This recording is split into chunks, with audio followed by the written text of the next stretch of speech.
Lyon est une ville extraordinaire, une ville fabuleuse. Il est vrai qu'on accueille la Coupe du Monde de football féminine l'année prochaine en 2019. Et puis, il y a 3 chiffres que je retiendrai d'une présentation qui vient de nous être faite.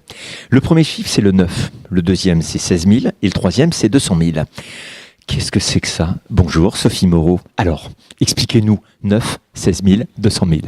Donc, on est sur notre 9e édition. On va refaire une édition un petit peu similaire à la dernière, en rassemblant 16 000 femmes, 450 bénévoles, et puis des partenaires de proximité qui nous ont aidés depuis le début, qui sont rejoints par des nouveaux. Donc cette 9e édition, eh bien, elle a pour objectif de réunir, rassembler, mobiliser un maximum de femmes et leurs familles, parce que courir pour elles, c'est avant tout un rassemblement familial. C'est un grand moment de convivialité. Et pour cette journée de la fête des mamans, la fête des mères, plein de femmes viennent avec soit leur petite fille, soit leur fille, soit leur sœur, soit leur cousine. Donc ça a vraiment un ton convivial et chaleureux et sympathique. Donc c'est 200 000 euros. C'est la somme que nous avons récoltée l'année dernière. Chaque année, l'objectif de Courir pour elles, bien sûr, c'est la prévention du grand public par l'activité physique. Et puis notre deuxième grande mission, c'est apporter de la qualité de vie aux femmes à l'hôpital. Alors comment faire ? On a besoin d'argent. L'année dernière, nous avons reversé 200 000 euros pour les soins de support. Et on a bien l'ambition pour l'année prochaine, nos 10 ans, de pouvoir dire qu'on récoltera 1 million, que la somme globale de toutes ces années fera 1 million. Alors, on a 3 formats. Hein. On a 3 formats le 27 mai.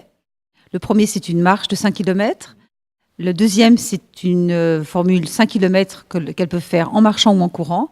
Et puis la troisième formule proposée, c'est un 10 km chronométré. Donc parmi les 16 000 femmes qui se sont inscrites, il nous en manque encore un petit peu, mais on va atteindre le quota, on a un tiers. On en a autant à la marche, autant 5 km et autant 10 km.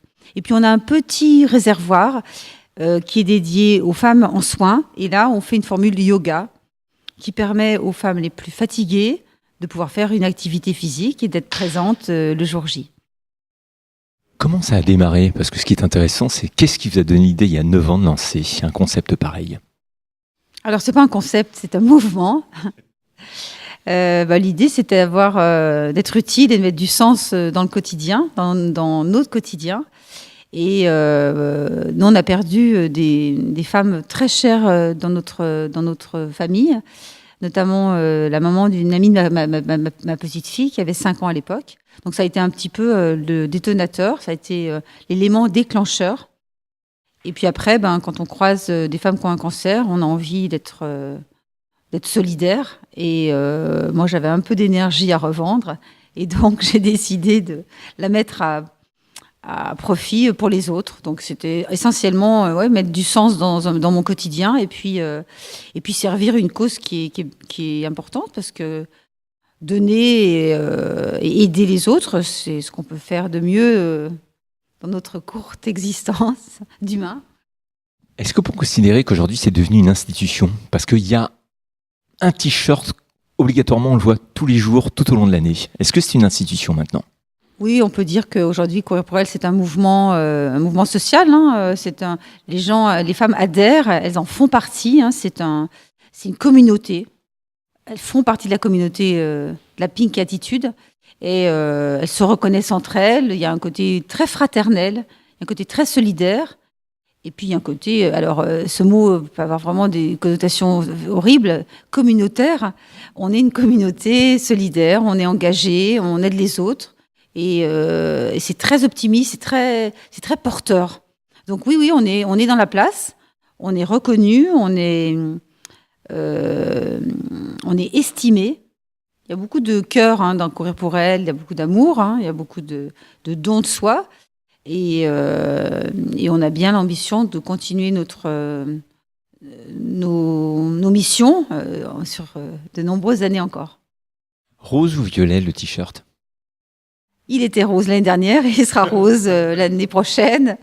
C'est notre dress code. Il n'y en a pas qu'un, parce qu'on pourrait penser courir pour elle, c'est uniquement courir. Il y a d'autres choses qui se font durant l'année. Alors, on a 2 autres événements majeurs qui sont Danser pour elles sur la journée du 8 mars, sur la journée des droits des femmes. Et puis on a un Rouler pour elles qui va changer de format cette année, puisqu'on va le faire au mois de septembre, et ça va être une balade à vélo de 23 km dans le cadre de la Lyon Free Bike. Donc ça sera le 8 septembre. Donc oui, on a 3 événements majeurs qui ponctuent l'année et qui donnent rendez-vous aux femmes, au grand public, de manière à les encourager à se bouger au moins 3 fois par an. Est-ce que pour le 10e anniversaire, on a une chance, nous, de pouvoir vivre la même expérience, courir pour nous, courir pour moi?